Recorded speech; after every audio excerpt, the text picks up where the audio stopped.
Traders, this is Rich with breathingwiththemarkets.com. Today is August 28, 2025. A lot going on if you watch YouTube or you get information. I was with Ftmo before. Now, apparently they commingled with Oanda, coming back into the U.S. And I received an email basically stating that U.S. or I can now apply for Ftmo accounts. That's what I did today or this afternoon. After I did that, I'm like, shit, now I'm MetaTrader 5 platform. So now I'm on that platform trying to figure that shit out. And once again, it's going to be a learning curve. I gotta figure out this chart, get it all set up. What the hell? Get it all set up and dialed in. That's going to probably cost some money. So I don't know what I'm going to do. Leverage, I think it's like 1 to 33 or something like that. Leverage, I don't know. It was hard for me to find the information. Not hard, but I didn't really look a lot. So I just purchased an account without knowing all the information. I'm going to test it out and then learn to see what's going on with it. But before I like to trade with Ftmo. I didn't have any problems with them in the past other than right when I got in. Guess what? No longer U.S. customers allowed. And I said, screw this, I'm out of here. So now they're back.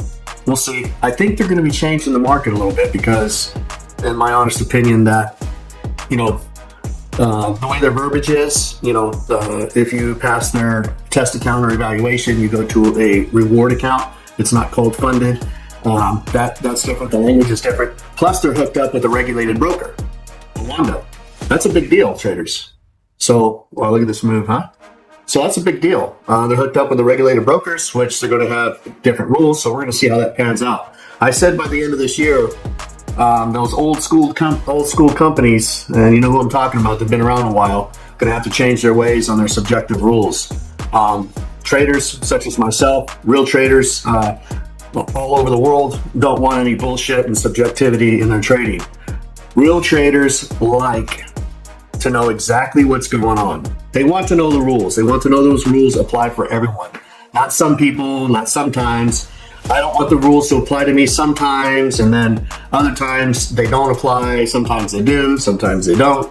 I don't want any of that bullshit. I want to know what the fucking facts are, and I want to know what the rules are and stick by the fucking rules. And then I will adjust to their rules, and I will beat them at their rules. So tell us the rules, stick by the rules, and quit banning people because they know how to fucking trade. That's a fact. If you don't want people buying accounts and you only want one account per month, put it in there and only one person can buy one account per month and you wouldn't have a fucking business, right? So what they want is they want gamblers that are not profitable, right? Because that's the money ticket. I mean, it's common sense. They want gamblers that don't make it to payouts, right? And they themselves can't even make it to a payout, right? So, like I said, it'd be interesting to see these owners, not all of them, but those owners that are banning traders.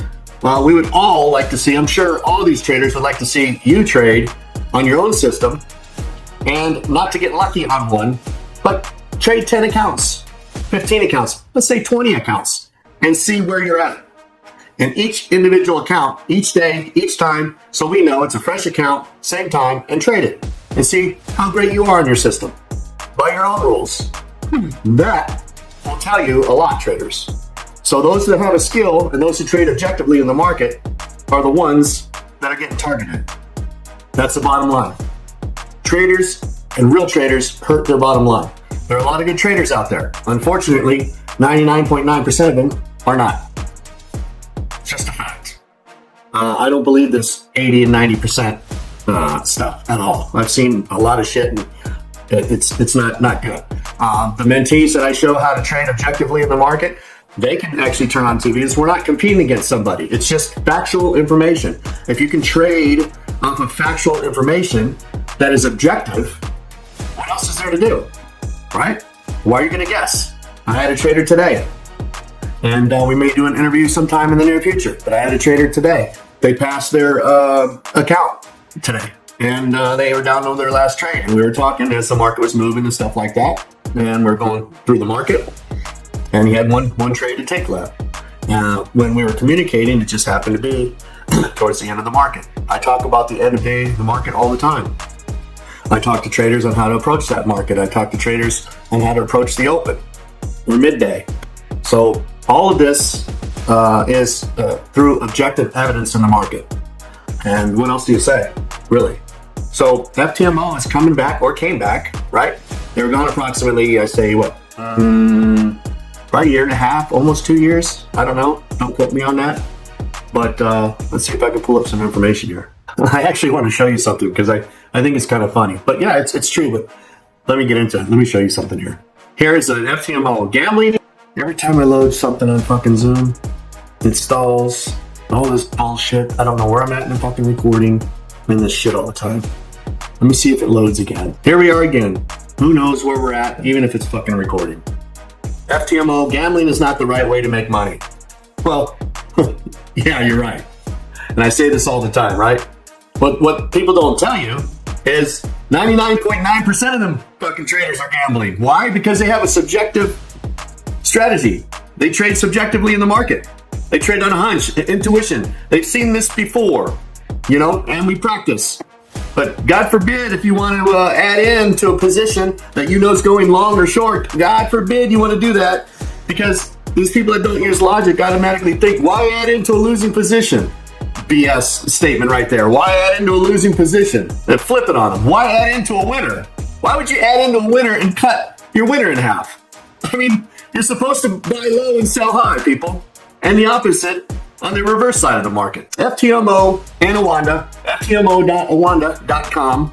They're back in the US. And it's just funny that all of these people, it's like no one's really educated that objectivity in the market is the way to go, right? Everything is subjective. So they're on this bandwagon that, well, we don't like you to gamble, and we don't like you to add in when price is cheaper. God forbid, we don't want you to do that, because that's really risky. That's really risky when you add in when the price is cheaper. If you get in at 1 and it goes down to -5, that's really risky to get back in to add another position. Who the hell came up with this stuff? Man, it is sick. It is wrong. And it's not the way to trade. Why would you add into a position that's already in the green, in the money? Think about it logically. Think about it logically. Put it on a piece of paper and think about it logically. If you're adding in to a winning position already, and then it goes down half of that distance, you're at break even again. I mean, it's stupidity. It's my honest opinion, right? You trade how you want to trade, but it's stupid. Absolutely stupid. I know all kinds of traders that run YouTube. Oh, just add into winners. And no, speaking of traders, there was a gentleman that made a YouTube video about a female that does trend lines. I'm not going to name her name, but does trend lines. And she's made videos where, getting out of bed in the morning and stuff like that, day in the life of a trader, but uses trend lines. And someone else was calling her out, saying that according to her trade, and this is hearsay, according to the trade, that she should be down approximately $250,000 in a trade. I don't know how they got that information or not. Like I said, if you are not teaching people how to objectively trade in the market, or if you're just drawing a line across the board, drawing a horizontal line across the board and saying, well, you see how price rejected here and you see how price rejected there? I even saw the guy that was making the video talk about horizontal lines and where the rejection was. Traders, price goes up and down. What do you think it's going to do? Right? Up and down. Like a 2-year-old could figure this out. So if price is going up and down, isn't it rejecting off of something? And if you draw something that's perpendicular to price, what would you call that? A bounce? Rejection? I mean, what the fuck, right? I mean, think about it. If you have a 4-way stop and 2 cars come to the stop sign, right? And one car's going northbound and the other car is going eastbound, aren't they going to hit? They can hit at the same time? That's a rejection, right? I mean, it's crazy. It's absolutely crazy what people are doing and saying out there. The truth effect. The more people that say it, there's so many people that actually believe this stuff. Why? I don't know. It's sick. It's like the plague, the trader's plague. You got to change. You have got to change. You have to go out and search, because that's not going to make you profitable. That's not going to make you successful with a high probability. Very low probability trades. Again, those are very, very low probability trades. You make it on a cycle. You make it on a short win streak. By luck. Luck is not forever, right? Gambling is not forever, right? When you run out of money, or you go big to try to get rid of, try to get your losses. You're going to lose again. Trader that I've been working with, today, what a great job. What a great job. So if we do a video coming up, great. If not, no big deal. Not everyone wants to do videos. I'm here just giving back to the community. I have a lot of stuff on my plate, a lot of things that I'm doing besides mentoring, trading myself.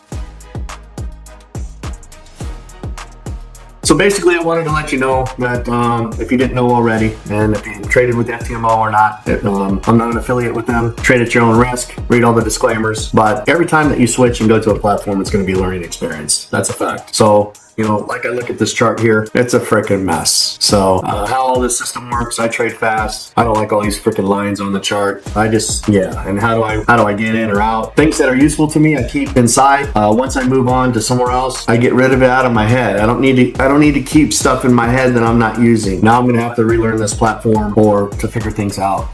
This is it seems like it's a little different connected to Oanda. So, but the main thing is that, wow, Ftmo, they took the first step. They went away for a little while and now they're back. So where do we go from here? As far as their prices, it depends on the flavor. If it works for you, great. And if not, you're still going to need a skill. You need a skill to trade, period. Doesn't matter where you go, you're going to have a skill. If you trade a platform, you're going to have to learn that platform. I trade on some platforms consistently. Therefore, I know how to trade them. But when I go from prop firm to prop firm, if I'm not able to use the platform that I already have, then I'm having to create something else, and that's when I really don't like it. I don't like it. I'm biased in that way. I like to just stay in my lane and not have to keep learning all different platforms or the way the market is. And the main thing is that when you do go to a different platform, the candles are going to be different. There will be different. It may be a sim account. That sim account's not going to be the same as another sim account. That's a fact. So anyways, I wish you well, and I'll see you traders soon. Peace.